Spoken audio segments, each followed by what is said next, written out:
Dear students, अज साडा account का जिहड़ा नैक्सट टॉपिक है वो है characteristics of goods and services tax GST वाला टॉपिक असीं शुरू किया सीगा। GST की इंट्रोडक्शन ते मीनिंग जिहड़ा है असीं समझिया सीगा।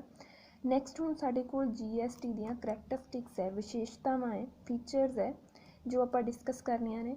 फस्ट साडे कोल पॉइंट है GST is a value added tax. कहते GST जिहड़ा है एक वैल्यू एडिड टैक्स है।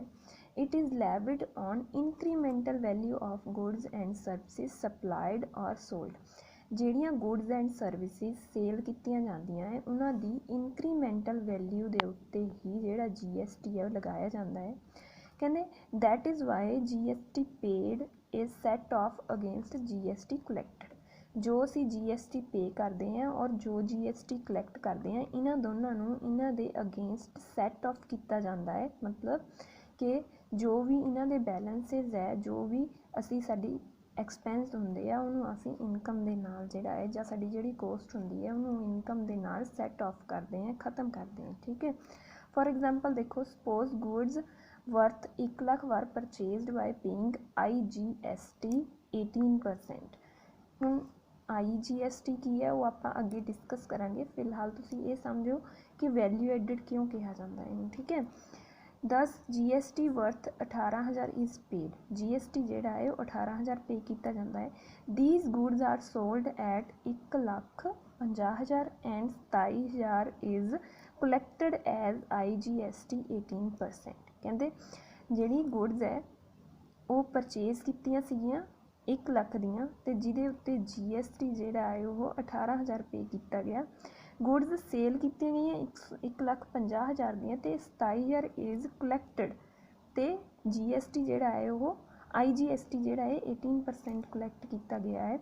In this case 18,000 is paid as GST at the time of purchase के टाइम 18,000 पे किया सीगा ते जदों असीं सेल की है उदों सानूं 27,000 कलैक्ट होया ते 27,000 माइनस 18,000 जिहड़ा है वो GST का बैलेंस है जिहड़ा कि गवर्नमेंट के खाते दे विच डिपॉजिट कराया जाता है।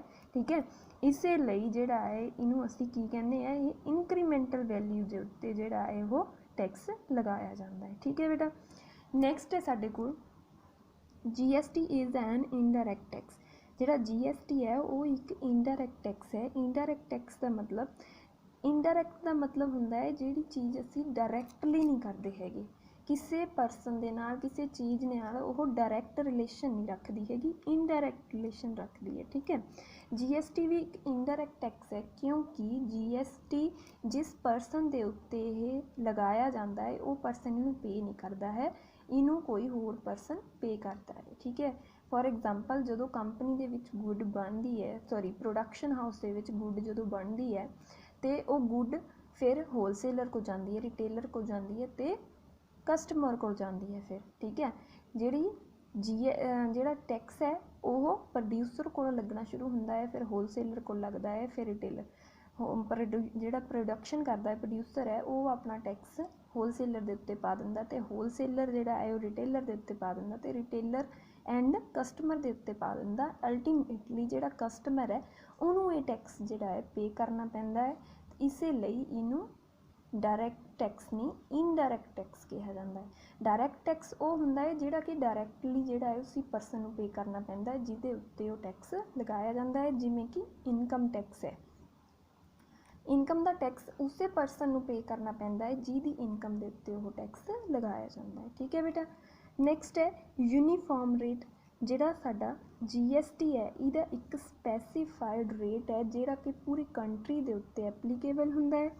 On specific goods and or services, GST is levied at specified uniform rate across all the state and union territories of India। कहते जिहड़ा GST है वो पूरी कंट्री दे विच सारियां स्टेट दे विच टेरिटरीज़ दे विच इक्को रेट के उत्ते ही लगाया जाता है। GST के उत्ते कोई सैपरेट रेट चार्ज नहीं किया जाता स्टेट वाइज या डिस्ट्रिक्ट वाइज। ठीक है बेटा, नैक्सट है GST paid is not a cost.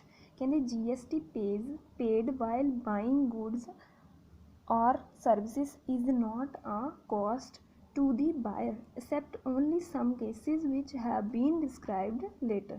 ਕਹਿੰਦੇ ਜਿਹੜਾ GST पे ਕਰਦੇ ਆ ਉਹ ਬਾਇਰ ਦੇ ਲਈ ਕੋਈ ਕੋਸਟ ਨਹੀਂ ਹੁੰਦੀ ਹੈਗੀ, ਉਹ ਸਿਰਫ ਕੁਛ ਸਪੈਸ਼ਲ ਕੇਸਿਸ ਦੇ ਵਿੱਚ ਹੀ ਉਹ ਕੋਸਟ ਮੰਨੀ ਜਾਂਦੀ ਹੈ।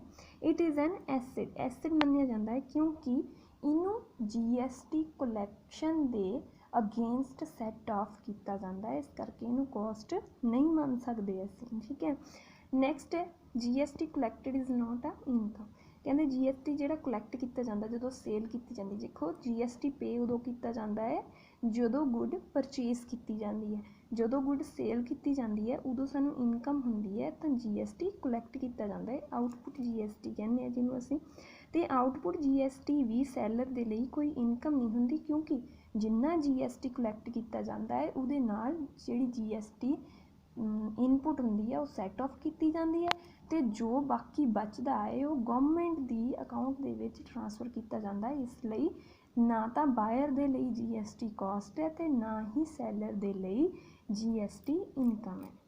ਠੀਕ ਹੈ ਬੇਟਾ, ਇਹ ਜਿਹੜਾ ਹੈ GST ਬਾਰੇ ਮੈਂ ਤੁਹਾਨੂੰ ਇਹਦੀਆਂ ਵਿਸ਼ੇਸ਼ਤਾਵਾਂ ਦੱਸੀਆਂ ਨੇ ਕਿ ਕੀ GST ਦੇ ਵਿੱਚ ਵਿਸ਼ੇਸ਼ਤਾਵਾਂ ਹੈ। ਅਤੇ ਨੈਕਸਟ ਅਸੀਂ ਨੈਕਸਟ ਕਲਾਸ ਦੇ ਵਿੱਚ ਅਗਲਾ ਟੌਪਿਕ ਜਿਹੜਾ ਹੈ ਡਿਸਕਸ ਕਰਾਂਗੇ।